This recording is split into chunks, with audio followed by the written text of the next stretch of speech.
Граѓаните скептични дека Македонија ќе стане членка на Европската унија. Третиот дел од анкетата спроведена од Market Vision за порталот МКДМК покажува дека повеќе од 49,9% од 100 од испитаниците сметаат дека Македонија нема да стане членка на Европската унија, а повеќе од 54% од 100 се против промените во уставот. Само 16,4% од 100 од испитаниците се согласуваат со внесување на бугарите во уставот, а уставни измени, дури и со гаранција за македонскиот јазик и идентитет, не би поддржале речиси половина од испитаниците или 45,9% од 100.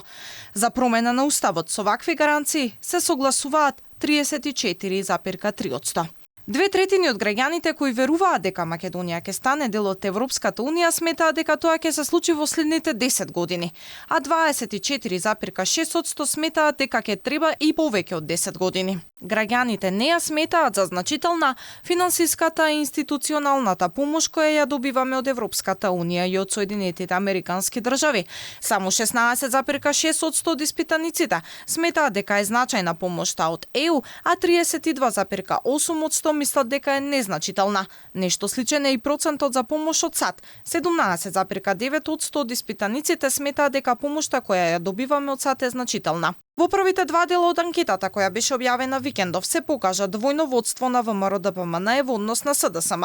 Граѓаните двојно повеќе му веруваат на Христијан Мицкоски отколку на Димитар Ковачевски, а речиси и да не му веруваат на првиот човек на државата. Само 0,2% од испитаниците кажале дека му веруваат на Пендаровски. Дека има надеж за подобрување на животниот стандард. Под водство на премиерот Димитар Ковачевски очекувањата се ниски, односно само 18%. Анкетата ги покажа и најголемите проблеми за граѓаните. Сиромаштијата, криминалот и корупцијата се на врвот. 43% од испитаниците сметаат дека најголем проблем е економијата, а дури 80% од граѓаните сметаат дека корупцијата е зголемена во однос на минатата година. Анкетата беше спроведена од 5 до 16 јуни по пат на телефонско анкетирање со примерок од 1200 испитаници со ниво на статистичка грешка од 3% и интервал на доверба од 95%.